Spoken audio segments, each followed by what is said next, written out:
Hello guys and welcome to Skynomics academy. My name is Sunil Kumar Yadav और आज हम लोग सेकेंड चैप्टर जो CBSE class 12th Indian economy development का है उसको हम लोग अच्छे तरीके से पढ़ने जा रहे हैं। कौन सा चैप्टर है? 5 ईयर प्लान्स।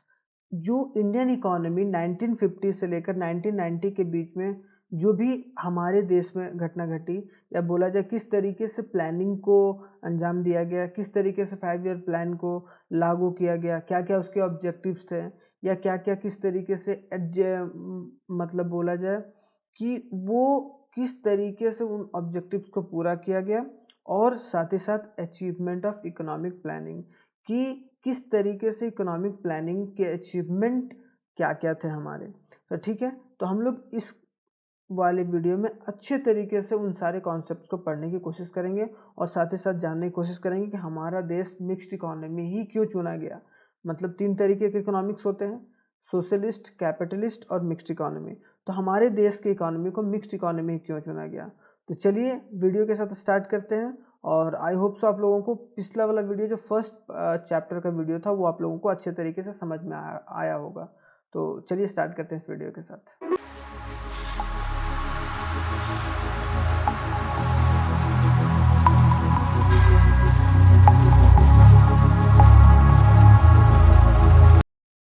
तो गाइस, तो चलिए स्टार्ट करते हैं हम लोग 5 ईयर प्लान्स इन इंडिया। जो हमारा Indian economy Indian economy from 1950 to 1990 के बीच का है। ठीक है, तो आज हम लोग इसमें क्या पढ़ेंगे कि किस तरीके से 5 ईयर प्लान को और क्यों लाया गया 5 ईयर प्लान, या किस तरीके से इकोनॉमिक प्लानिंग की गई हमारे देश में, इंडिया में। और इसमें देखो ये 6 टॉपिक हम लोग कवर करेंगे। ठीक है, लेकिन इससे पहले मैं बता देता हूँ कि अगर आप लोगों को कोई इसका रिलेटेड पूरा अच्छे तरीके से अगर पीडीएफ चाहिए तो आप लोग इस नंबर पर, हमारे व्हाट्सएप नंबर पर आप लोग एक बारी क्या कर सकते हैं, मैसेज डाल सकते हैं। ठीक है, तो आप लोगों को सही तरीके से मिल जाएगा। तो ये चैप्टर नंबर 2 है। हमारा फर्स्ट चैप्टर हम लोगों ने पहले ही कवर कर ली है और ये सीबीएसई के लिए है और क्लास 12th के लिए है। तो आई होप सो आप लोगों को अभी तक समझ में आया होगा फर्स्ट चैप्टर, और अगर आप लोगों ने नहीं देखा है अभी तक तो जाकर एक बार देख सकते हैं हमारे यूट्यूब चैनल पर। ठीक है, तो ये 6 टॉपिक हम लोग पढ़ने जा रहे हैं। उन सारे टॉपिक का नाम क्या है? What is economic planning, economic planning क्या है या किस तरीके से क्यों प्लानिंग जरूरत पड़ा भाई हमारे देश में, वो यहाँ प्लानिंग इन इंडिया की need for planning in India क्यों जरूरत पड़ा, 5 ईयर प्लान्स इन इंडिया की जो 5 ईयर्स प्लान इन इंडिया जो लाया गया वो क्यों लाया गया या किस वजह से लाया गया, और इसका इम्पोर्टेंस क्या है हमारे देश में या कि क्या इम्पोर्टेंस रहा उस वक्त जब हमारा देश आज़ाद हुआ 1947 में। उसके बाद क्योंकि प्लानिंग जो हमारा स्टार्ट हुआ था वो 1950 में हुआ था। ठीक है, clear. Economic system and planning in India क्या किस तरीके का रहा या हमारा सिस्टम किस तरीके का था, मतलब हमारा जो इकोनॉमी था वो क्या था, कैपिटलिस्ट इकोनॉमी था या सोशलिस्ट इकोनॉमी था या फिर मिक्स्ड इकोनॉमी था। तो हमारा देश मिक्स्ड इकोनॉमी था। हम लोग डिटेल में इन सारी चीज़ों के बारे में अच्छे से पढ़ेंगे। ठीक है, फिर goals of planning in India के गोल क्या था भाई हमारे देश में और हमने अचीवमेंट किस तरीके से करी, मतलब हमारा अचीवमेंट क्या क्या रहा। तो चलिए स्टार्ट करते हैं, लेकिन उससे पहले मैं 2 चीज़ें बता देता हूँ फटाफट फटाफट। क्या 5 years plan as a strategy of growth in India after independence की 5 ईयर प्लान, जो 5 ईयर्स प्लान जो हमारे देश में लाया गया था वो आफ्टर इंडिपेंडेंस लाया गया था, मतलब 1947 में लाया गया था और 1950 में कहीं ना कहीं इसको एक रूप दिया गया और 1951 से फर्स्ट 5 ईयर प्लान शुरू किया गया। ठीक है, इट ऑल्सो हाईलाइट, इस चैप्टर में हम लोग ये भी हाईलाइट करेंगे कि हमारा या हम लोग अपने देश को, मतलब इंडिया जो है वो क्यों मिक्स्ड इकोनॉमी चुना। ठीक है, हम लोग क्यों ये इकोनॉमी के ग्रोथ के लिए हम लोगों ने किस तरीके से मिक्स्ड इकोनॉमी को एज अ आइडियल माना अपने देश के लिए। ठीक है, तो इन सारी चीज़ों को एक एक करके डिस्कस करेंगे। तो चलिए स्टार्ट करते हैं। सबसे पहले व्हाट इज इकोनॉमिक प्लानिंग की, what is economic planning, economic planning होता क्या है। तो इकोनॉमिक प्लानिंग यहाँ नाम से पता चल रहा है क्या, प्लान। प्लान कहीं ना कहीं आप प्लान करते हो किसी भी चीज़ को करने के लिए या फिर आप कोई भी ऑब्जेक्टिव को पूरा करने के लिए। मान लो कि आप एग्ज़ाम देते हो, ठीक है, आप एग्ज़ाम देते हो या फिर आपका एग्ज़ाम, बोर्ड एग्ज़ाम नज़दीक आ रहा है तो आप अपने हिसाब से प्लान बनाते हो। ठीक है, तो आपका क्या हो गया, स्टडी प्लान। लेकिन अगर कोई देश अपने लिए प्लान बना रहा है, इन द सेंस इकोनॉमी को डेवलपमेंट करने के लिए, तो उसे क्या नीड पड़ती है, इकोनॉमिक प्लानिंग की। तो सेम उसी तरीके से हम लोगों को भी 1947 में आज़ाद होने के बाद हमारा जो हालत था वो बहुत खस्ता हो गया था, या हमारा हालत बहुत ख़राब हो गया था। तो इस वजह से हम लोगों ने इकोनॉमिक प्लानिंग पर जोर दिया। तो economic planning means the utilization of country's resource, के किस तरीके से रिसोर्स का इस्तेमाल different development activities in accordance with national priority, कि नेशनल की प्रायोरिटी को, मतलब देश को देखते हुए, नेशन को देखते हुए किस तरीके से हम अपने देश के रिसोर्सेज को अच्छे तरीके से इस्तेमाल कर सकते हैं और उसे यूज करके लोगों के भलाई के लिए इस्तेमाल कर सकते हैं। तो इसके लिए क्या किया गया, the setting of the planning commission, planning commission का सेटअप किया गया, जो कब हुआ, 1950 में। 1915 का 1950 में प्लानिंग कमीशन कहीं ना कहीं कॉन्स्टिट्यूट किया गया। और इसके जो भी प्लानिंग कमीशन के चेयरमैनशिप कौन थे भाई उस वक्त के चेयरमैन प्लानिंग कमीशन के, प्राइम मिनिस्टर। एक बात जान लो कि प्लानिंग कमीशन जो अभी क्या हो गया है, नीति आयोग, ठीक है, नीति आयोग हो गया। कब हुआ नीति आयोग, जनवरी 2015। नीति का फुल फॉर्म क्या है, आप लोग एक बार अगर धीरे से सुनोगे और अच्छे तरीके से नोट डाउन भी कर लोगे तो आप लोगों को फायदा होगा एग्जाम में। National institute for transforming India, क्या कि national institute for transforming India. तो ये 2015 में से बदलकर नीति आयोग कर दिया गया, जो प्लानिंग कमीशन था। और प्लानिंग कमीशन और नीति आयोग के हेड कौन रहते हैं, जो भी प्राइम मिनिस्टर उस वक्त के रहते हैं। तो 1950 में हमारे देश के प्राइम मिनिस्टर कौन थे, जवाहरलाल नेहरू, इसलिए वो चेयरमैन थे प्लानिंग कमीशन के। और आज नीति आयोग के चेयरमैन कौन है, जो प्लानिंग कमीशन को कन्वर्ट करके नीति आयोग बनाया गया था, तो आज नरेंद्र मोदी जी हैं, ठीक है। तो ये बात आप लोगों को पता होना चाहिए। Planning covers both social and economical space, दोनों स्पेस को अच्छे तरीके से देखता है, क्या कि इकोनॉमी का ग्रोथ किस तरीके से हो, सोशल का ग्रोथ कैसे हो, मतलब लोगों के भलाई के लिए भी इस्तेमाल हो और हमारा देश भी आगे बढ़े। एक देश बढ़ेगा तो हमारा देश बढ़ेगा, हमारा लोग बढ़ेंगे, या लोगों का इनकम बढ़ेगा तो हमारे देश का इनकम खुद ब खुद बढ़ता चला जाएगा, ठीक है। तो ये इकोनॉमिक प्लानिंग था। तो आई होप सो आप लोगों को क्लियर होगा।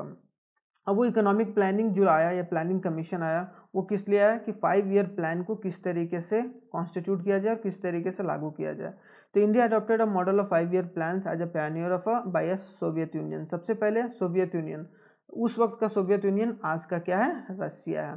तो रसिया ने सबसे पहली बारी ये 5 ईयर प्लान को लागू किया था। तो हम लोगों ने उसी को कहीं ना कहीं पूरे अच्छे तरीके से रीड करा, या भाई किस तरीके से उस देश में डेवलपमेंट प्रोवाइड किया, सेम उसी तरीके से हम लोगों ने भी लागू करा। The first 5 year plan was introduced in 1951 and last was 2012। जो सबसे लास्ट था वो 2012 में हुआ और 1951 में सबसे पहली बार। इसमें ये बहुत इंपॉर्टेंट याद रखना है कि अप्रैल 1 1966 टू 1969 ये हॉलीडे वगैरह प्लान था हमारा 3 साल का 1966 और 1967 से 1968 और 1968 से 1969। तो ये 3 साल हमारा प्लान हॉलीडे था, क्योंकि उस वक्त हमारा चाइना के साथ भी वॉर हो गया था, पाकिस्तान के साथ भी वॉर हुआ था, और साथ ही साथ ड्रॉट भी आ गया था हमारे देश में। तो इस वजह से हम लोगों को प्लान हॉलीडे डिक्लेयर करना पड़ा था।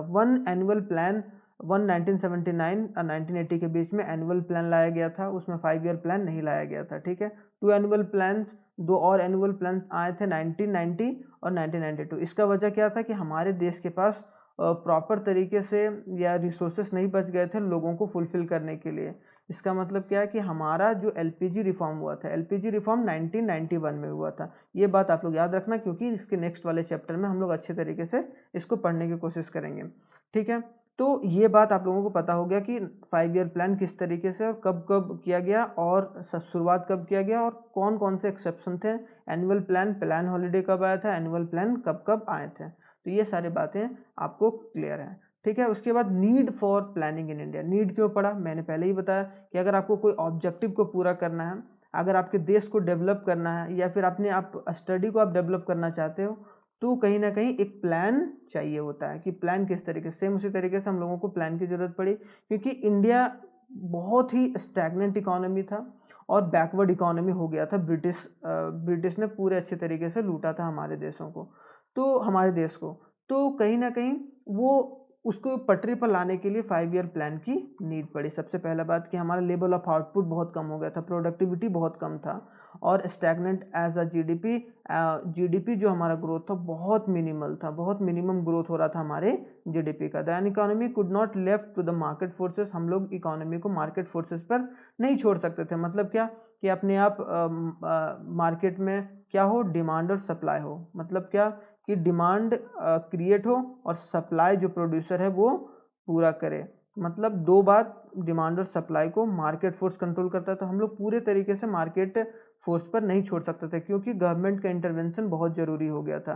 क्योंकि जब तक खर्च नहीं करेगा सरकार, जब तक खर्च नहीं करेगा तब तक हमारा डेवलपमेंट नहीं होता। इसीलिए it needed to a big push of investment, investment चाहिए था, सपोर्टेड बाय द गवर्नमेंट, जो गवर्नमेंट साथ दे, तो रिसोर्सेस ऑफ इकोनॉमिक प्लानिंग। और इसलिए हम लोगों को कहीं एक प्लानिंग की जरूरत पड़ी और प्लान की जरूरत पड़ी, और वो एक 5 ईयर प्लान ने दिया या 5 ईयर प्लान के द्वारा किया गया इसे।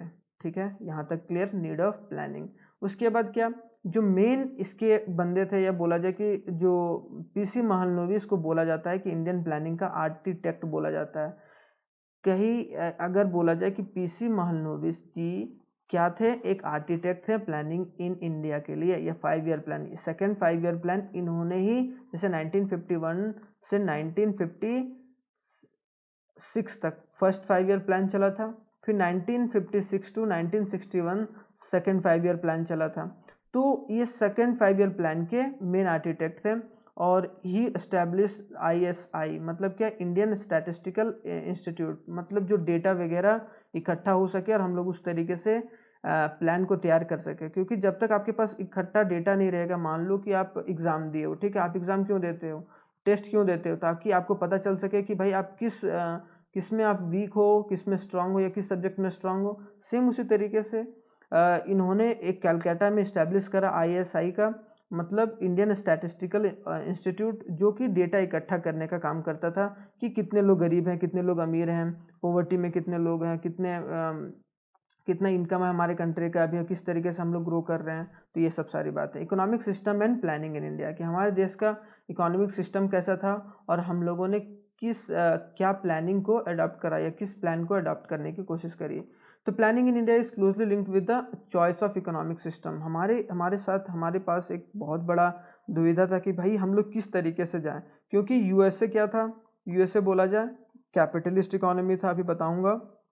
कैपिटलिस्ट मतलब जो ज़्यादा, एक बोला जाए कि ज़्यादा प्रभाव जो इस इकोनॉमी में था यूएसए में, वो प्राइवेट इंसान के पास। सेम उसी तरीके से सोवियत यूनियन, जो आज का रसिया है, वो किस तरीके का इकोनॉमी था, सोशलिस्ट इकोनॉमी, जो पूरा कंट्रोल किसके पास था, सरकार के पास था, मतलब गवर्नमेंट के पास पूरा कंट्रोल था। तो हम लोगों ने सोचा कि भाई हम लोग किस तरीके का इकोनॉमी को चूज करें। तो इसमें 3 तरीके की बातों को सोचा जाता है। पहला क्या, सिस्टम ऑफ प्रोडक्शन क्या होना चाहिए, सिस्टम ऑफ रिसोर्स एलोकेशन किस तरीके से होना चाहिए, और distribution of goods and service. तो ये हमारा बताता है कि इकोनॉमिक सिस्टम कैसा होगा। तो हम लोगों ने यहाँ तक ये पढ़ा कि किस तरीके से प्लानिंग को एलोकेट किया गया। अब आगे पढ़ते हैं कि 3 तरीके का इकोनॉमी होता है जनरली। कैपिटलिस्ट इकोनॉमी, जो पूरा कंट्रोल, अभी एक एक कर पढ़ेंगे, पूरा कंट्रोल किसके पास रहता है, प्राइवेट सेक्टर के पास। सोशलिस्ट इकोनॉमी, जो जिसका पूरा कंट्रोल किसके पास रहता है, गवर्नमेंट के पास। और मिक्स्ड इकोनॉमी, जिसमें प्राइवेट और गवर्नमेंट दोनों साथ मिलकर काम करते हैं। तो ये बात आप लोगों को पता होना चाहिए। तो इंडिया ने क्या चूज करा, इंडिया ने मिक्स्ड इकोनॉमी चूज करा, और वो क्यों चूज करा वो हम लोग आगे पढ़ेंगे। तो चलिए जान लेते हैं थोड़ा सा डिटेल में क्या कैपिटलिस्ट इकोनॉमी क्या होता है।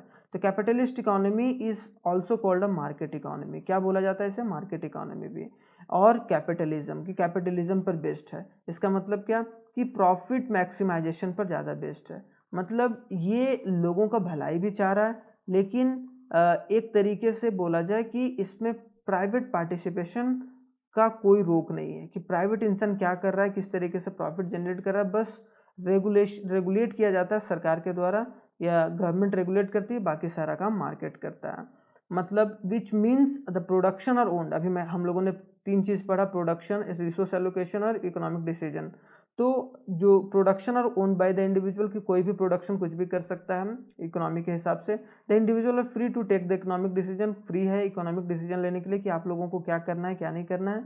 और प्रिंसिपल ऑफ प्रॉफिट मैक्सिमाइजेशन, और ये किससे गाइड किया जाता है, कि प्रॉफिट कैसे ज़्यादा से ज़्यादा बना सके और इकोनॉमी को ग्रो कर सके। ठीक है, तो इसके फीचर्स जान लेते हैं भाई। कैपिटलिस्ट इकोनॉमी के फीचर्स क्या थे?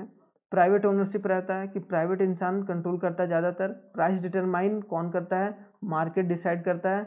मार्केट डिसाइड करता है डिमांड और सप्लाई के हिसाब से कि प्राइस क्या होगा, डिमांड और सप्लाई के हिसाब से ये मार्केट डिसाइड करता है कि कौन से कमोडिटी का कितना प्राइस होगा। क्लियर? प्रॉफिट ओरिएंटेड रहता है, प्रॉफिट के लिए काम होता है। यहाँ पर कंपटीशन बहुत रहता है, क्यों? क्योंकि यहाँ प्राइवेट एंटिटी लोग बहुत ज़्यादा रहते हैं। मिनिमल गवर्नमेंट इंटरवेंशन, और गवर्नमेंट का कंट्रोल या गवर्नमेंट इंटरवीन, मतलब कोई भी मामले में गवर्नमेंट बहुत कम दखलंदाजी देती है। कब? किसमें? कैपिटलिस्ट इकोनॉमी में। किसमें? कैपिटलिस्ट इकोनॉमी में। I think so capitalist economy आप लोगों को क्लियर होगा। अब थोड़ा सा मेरिट और डिमेरिट भी समझ लेते हैं हम कैपिटलिस्ट इकोनॉमी का। तो मेरिट क्या है भाई कैपिटलिस्ट का? Principle merit of the system is that it promote a self interest. इसमें क्या कि सेल्फ इंटरेस्ट निकल के आता है, किस तरीके से लोग अपने हिसाब से काम कर रहे हैं और अपने हिसाब से इकोनॉमी को आगे बढ़ा कर ले जा रहे हैं। Profit are maximized, profit maximize किया जाता है, और जीडीपी इस वाले इकोनॉमी में ज़्यादा और बहुत जल्दी फास्ट ग्रो होता है, क्योंकि हम लोग सारा चीज़ डिपेंड किस पर कर रहे हैं? मार्केट पर। ये मार्केट डिसाइड कर रहा है किस तरीके से इकोनॉमी चलना चाहिए, और अगर कोई इंडिविजुअल अगर कोई काम कर रहा है तो वो प्रॉफिट के लिए काम करेगा, और जितने वो चारों तरफ दिमाग दौड़ा सकता है अपने प्रॉफिट के लिए। ठीक है, और सरकार का इंटरवेंशन पहले ही कम होता है। डिमेरिट क्या है? कभी कभी डिमेरिट होता है, कलेक्टिव इंटरेस्ट को दरकिनार कर दिया जाता है। दरकिनार इन द सेंस क्या? कलेक्टिव मेजर्स को हम अच्छे तरीके से नहीं लिया जाता है, मतलब सबका नहीं सुना जाता है। अगर कोई मोनोपोली क्रिएट कर लिया, अब मोनोपोली का मतलब क्या कि अगर कोई एक इंसान का बिजनेस बहुत अच्छा चल गया तो वो हो सकता है कि पूरे देश की इकोनॉमी को कंट्रोल कर सकता है। ठीक है, the planner felt that adopting market economy model of the growth would mean the majority of the people of the country would left behind. हमारे देश में ये सोचा गया, या जो भी देश करता है कैपिटलिस्ट इकोनॉमी को, तो वो क्या देखता है कि हमारे देश का स्थिति क्या है, हमारे देश का कंडीशन क्या है। लेकिन हमारे देश का जो इंडिया का कंडीशन था वो उस तरीके का नहीं था, मतलब हमारा पर कैपिटा इनकम भी लो था, मतलब कोई ज़्यादा कमाया नहीं जा रहा था लोगों के द्वारा। हमारे देश में क्या थी? पॉवर्टी बहुत थी। हमारा इकोनॉमी क्या था? स्टैग्नेंट था। हमारा इकोनॉमी स्टैग्नेंट था। इस वजह से हम लोग क्या थे कि कैपिटलिस्ट इकोनॉमी को एक्वायर नहीं कर सकते थे।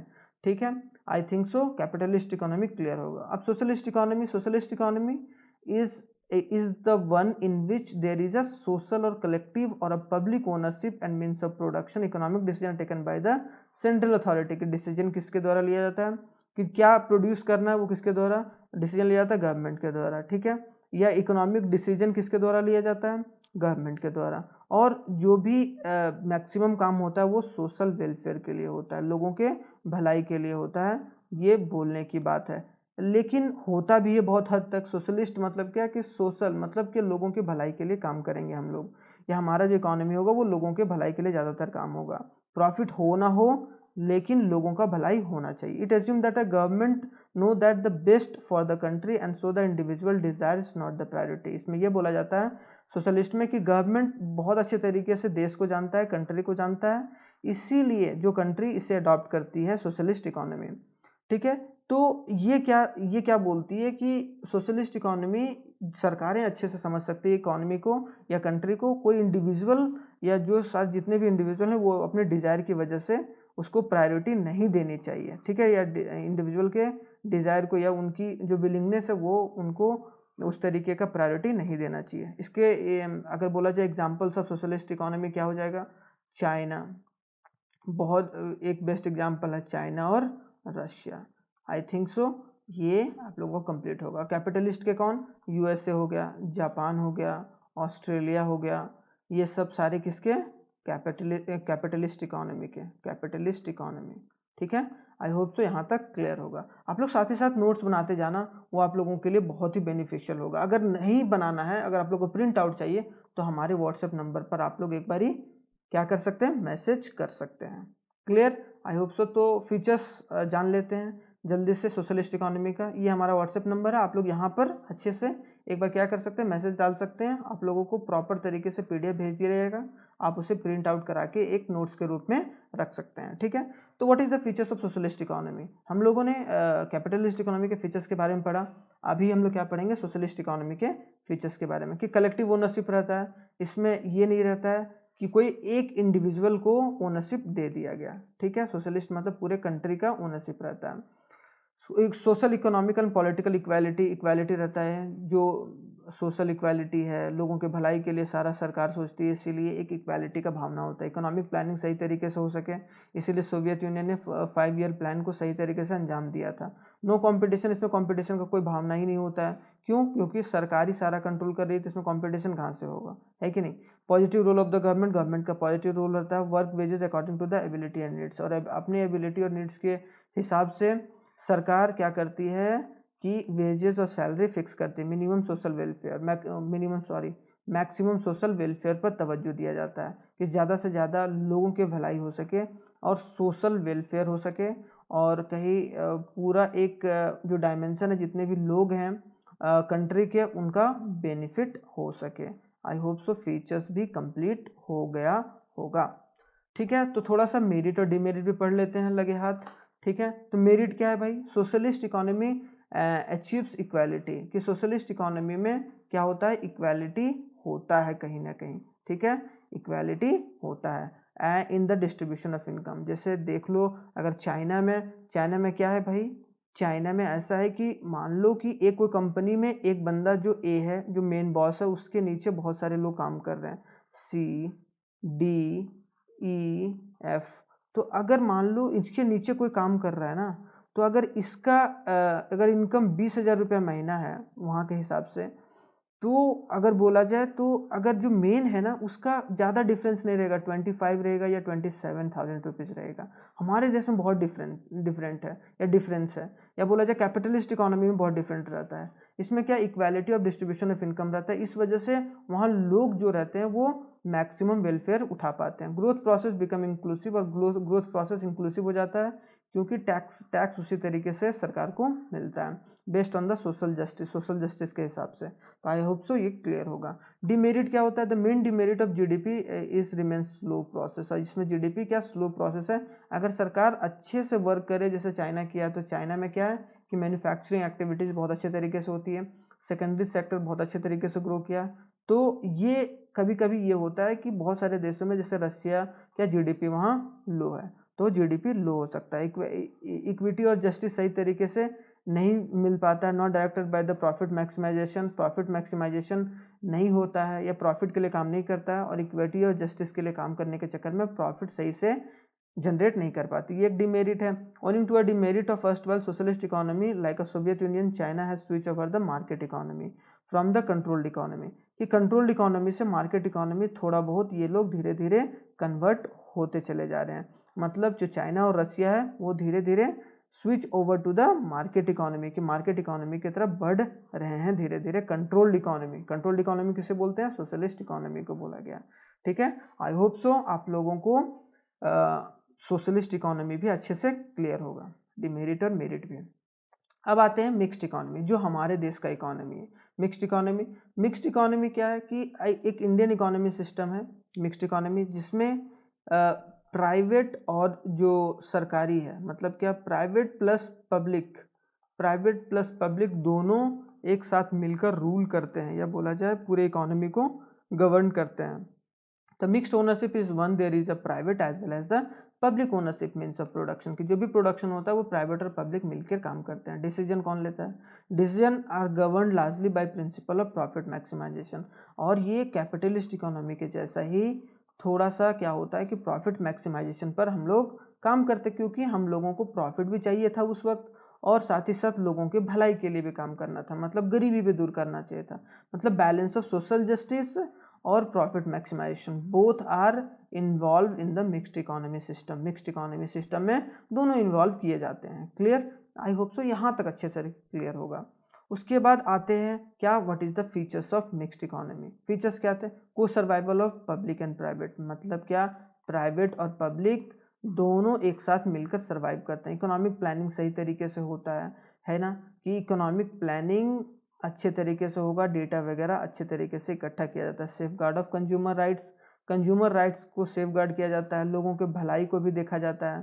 ठीक है, प्रोडक्शन ऑफ लेबर एक्ट, और जो भी लेबर वगैरह काम करते हैं उनको सही वेजेस मिले, वो सरकार गवर्नमेंट के रूल्स और लॉज के अनुसार वो सब सारा काम होता है। इसका मतलब क्या, गवर्नमेंट रेगुलेट करती है अच्छे तरीके से, लेकिन साथ ही साथ प्राइवेट भी खुले तरीके से या अच्छे तरीके से काम कर सकते हैं प्रॉफिट मैक्सिमाइजेशन के लिए। तो I hope so mixed economy भी क्लियर होगा। इसमें मेरिट और डिमेरिट क्या है भाई? मेरिट क्या है कि main merit of mixed economy is that combination of merit of capitalist, कि दोनों का मेरिट, जो कैपिटलिस्ट इकोनॉमी है सोशलिस्ट इकोनॉमी, दोनों का मिक्सअप है। Private entrepreneurs are free to focus, कि जो भी प्राइवेट एंटरप्रेन्योर है जैसे रिलायंस हो गया, टाटा हो गया, अडानी हो गया, ये सब सारे क्या है कि फ्री हैं कि कोई भी प्रॉफिट मैक्सिमाइजेशन के लिए बिजनेस कर सकते हैं। जो भी एंटरप्रेन्योर हैं, जो भी प्राइवेट एंटरप्रेन्योर, सोशल जस्टिस भी देखती है। कौन ज़्यादातर देखती है?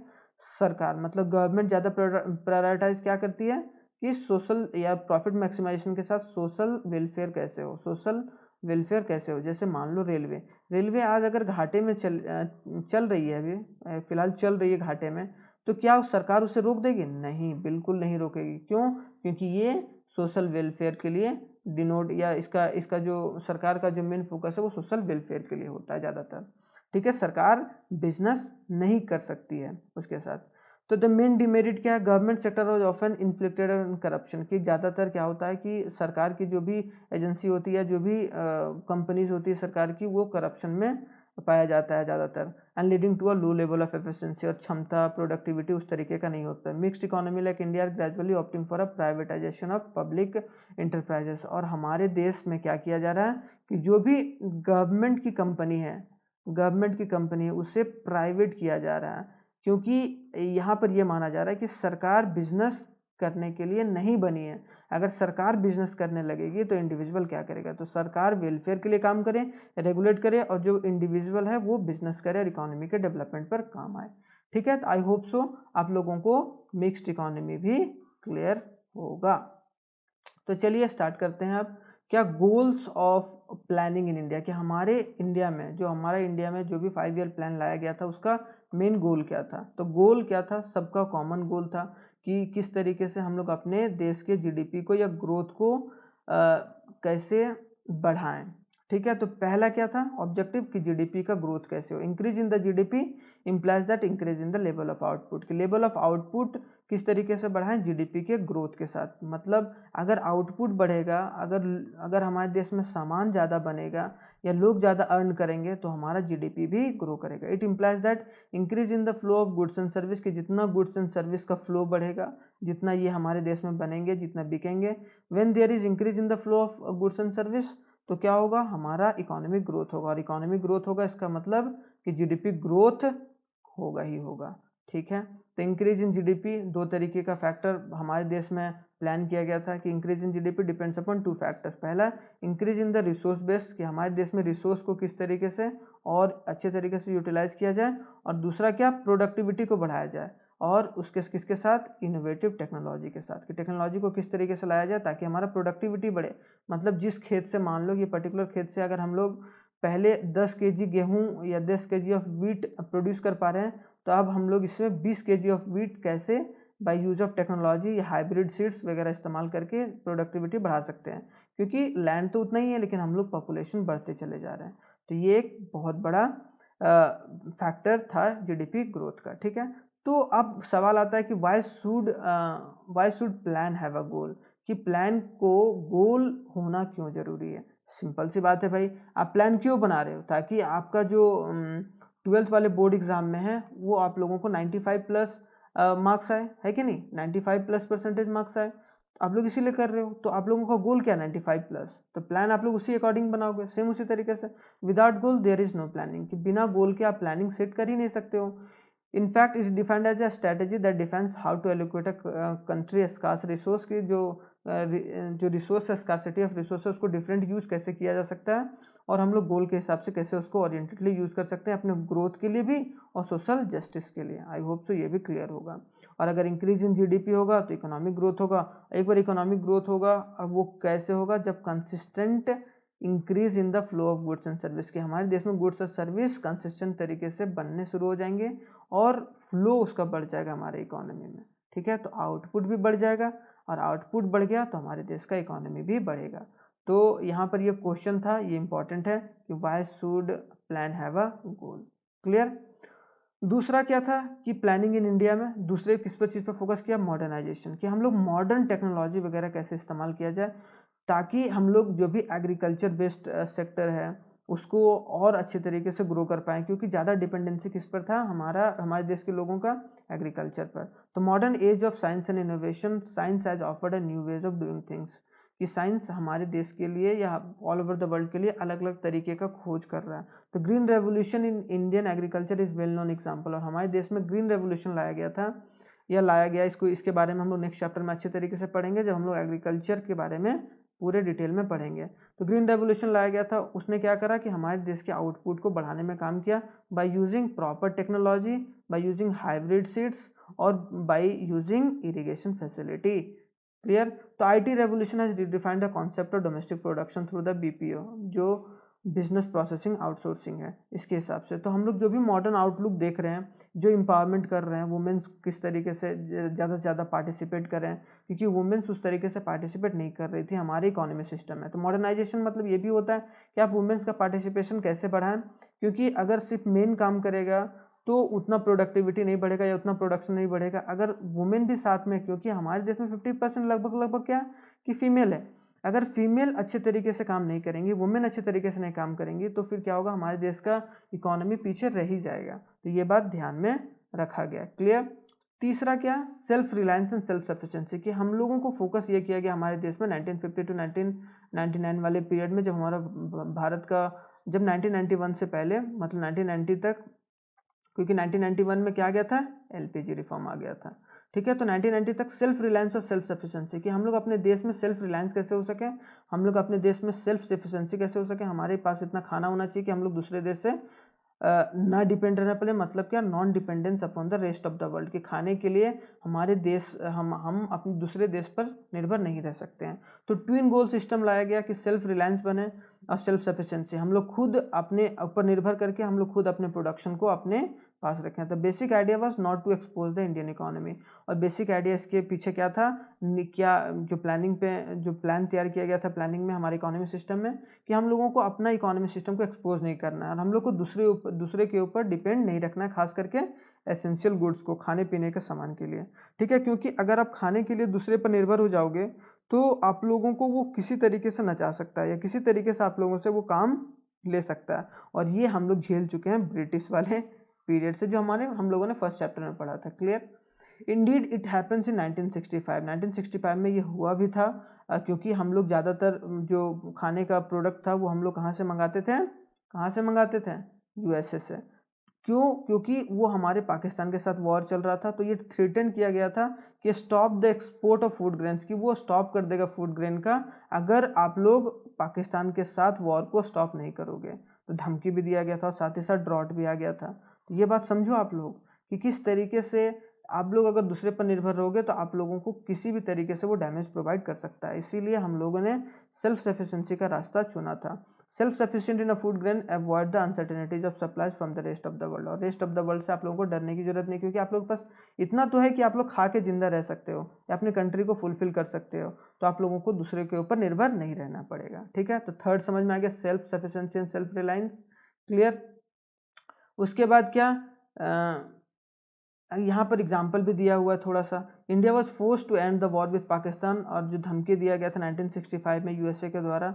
अब यूएसए शुरुआत से ही हमारे कहीं ना कहीं बोला जाए कि दोस्त कम दुश्मन ज़्यादा रहा है। ठीक है। मतलब फ्रेंड कम एनिमी ज़्यादा रहा है in favour of food grain supply from the USA. इस वजह से क्योंकि पाकिस्तान और बुरी तरीके से ये मात खाता, तो जो भारत था, इंडिया जो था, वो रोक दिया था वॉर, नहीं तो पाकिस्तान की ऐसी की तैसी और हो गई रहती। ठीक है। और फोर्थ क्या है, इक्विटेबल डिस्ट्रीब्यूशन और इक्विटी, कि इक्वल फोकस क्या किया गया हमारे देश में, या प्लान किस तरीके से तैयार किया गया कि हम लोग इक्विटेबल डिस्ट्रीब्यूशन ऑफ इक्विटी, कि जो भी एक्सरसाइज होगा, जो भी बेनिफिट होगा, वो हर एक लोगों को मिलना चाहिए। मतलब जो गरीब हैं, जो अमीर हैं, इन द सेंस अमीर तो जो रिच है उनको तो मिल ही रहा है, लेकिन जो पुअर क्लास है या मिडिल क्लास के फैमिली हैं, जो पुअर और मिडिल क्लास है, उन लोगों को सही तरीके से सारे रूल्स रेगुलेशन या बोला जाए जो भी प्रोग्राम्स लाए जाते हैं उनको बेनिफिट मिलना चाहिए। सोशल इक्वालिटी होना चाहिए। गोल्स ऑफ द प्लान, और ये प्रिंसिपल ऑब्जेक्टिव रखा गया गोल्स को। डिपेंडिंग अपॉन द नीड और means our planners is define the relative significance of objective plan to plan, और हर 5 साल में इसे रिव्यू किया जाता था हमारे देश को 5 ईयर प्लान को। तो उस तरीके से हम लोग इस पर भी फोकस कर सकते थे। On the whole the focus of achieving the better quality of life, और हम लोगों ने किस तरीके से फोकस करने की बात करी उसमें कि बेटर क्वालिटी ऑफ लोग कैसे हो सके, बेटर क्वालिटी ऑफ लाइफ कैसे हो सके, लोगों का लाइफ बेटर कैसे हो सके, क्योंकि बहुत सारे लोग फेमाइन से मर रहे थे, फेमाइन मतलब भूखमरी से मर रहे थे, और साथ ही साथ उन लोगों को सही तरीके से इनकम भी जनरेट नहीं हो पा रहा था। तो इंक्लूसिव ग्रोथ, सब लोगों को साथ में लेकर चलने की ग्रोथ बात की गई इक्विटेबल एंड डिस्ट्रीब्यूशन और इक्विटी में। इक्विटी मतलब इंक्लूसिव ग्रोथ, सब लोगों को साथ में लेकर चलने के लिए। ठीक है, अब आते हैं लास्ट टॉपिक जो हमारा क्या था, अचीवमेंट ऑफ गोल। हम लोगों ने यहाँ पढ़ा, पूरा अच्छे तरीके से पढ़ा, क्या टोटल 4 पढ़े कि किस तरीके से फोकस किया गया, या क्या क्या प्लान को या प्लान में क्या क्या मेन चीज फोकस करने की बात की गई। लेकिन वो चीज तो हम लोगों ने प्लान की, अब अचीवमेंट क्या हो गया, हमारा देश का नेशनल इनकम बढ़ा, बहुत हद तक बढ़ा 1990 तक हमारे देश में। फिर 1991 में हमारा इकोनॉमी क्या हो गया, ओपन इकोनॉमी हो गया, मतलब हम लोग अपने मार्केट को खोल दिए ताकि विदेश की भी कंपनी आ सके हमारे देश में और यहाँ पर अपनी कंपनी को लगा सकती है। ठीक है, prior to the planning national income has increased, कि जब तक प्लानिंग नहीं आया था, जब तक प्लानिंग कमीशन नहीं आया था, या जो हमारा फर्स्ट 5 ईयर प्लान नहीं आया था, या पूरा जो 5 ईयर प्लान नहीं आया था, तब हमारा इकोनॉमी कितना हर साल ग्रो कर रहा था, 0.5, मतलब अगर 10 रुपया कमा रहे थे तो 10.5 रुपया हम लोगों का ग्रो हो रहा था, मतलब 0.5।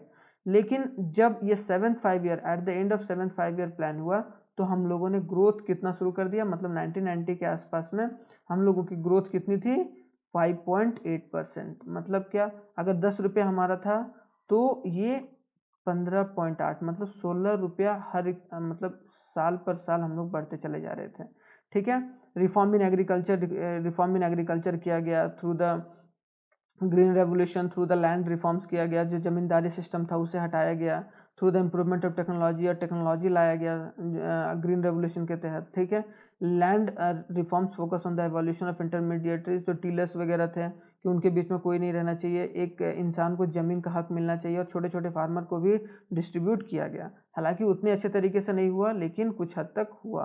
ठीक है, growth and diversification of industry, industry का भी डाइवर्सिफिकेशन हुआ, इंडस्ट्री भी थोड़ा सा बढ़ा था। By the end of 1990, Indian economy has achieved the recognition of emerging industrial economy, और हम लोगों ने 1919 आते आते हम लोगों ने अपना एज अ इमर्जिंग, कि भाई भारत आने वाले समय में क्या होगा कि इंडस्ट्री का हब होने वाला है। इकोनॉमी के इंफ्रास्ट्रक्चर पर फोकस किए, किस तरीके से रोड्स वगैरह, रेलवेज वगैरह हमारा बने, मीन्स ऑफ ट्रांसपोर्ट और कम्युनिकेशन ठीक करने की बात की गई, irrigation facility, power generation of electricity, की इलेक्ट्रिसिटी और लोगों को किस तरीके से मिले। During the period of 1950 banking facility भी आया था, इंश्योरेंस फैसिलिटी भी आया था, ये सब सारा किसका, इंफ्रास्ट्रक्चर ठीक करने में किया गया था, मतलब ये हम लोगों ने अचीव करा था। क्लियर, 1950 और 1990 के बीच में economic infrastructure recorded a significant growth, और हमारे इंफ्रास्ट्रक्चर ग्रोथ बहुत अच्छे तरीके से हुआ, और खास करके Indian railway has achieve the largest network of the country generating the opportunity of employment, और रेलवे 1990 आते आते एक लार्जेस्ट नेटवर्क बन गया, जो कि एक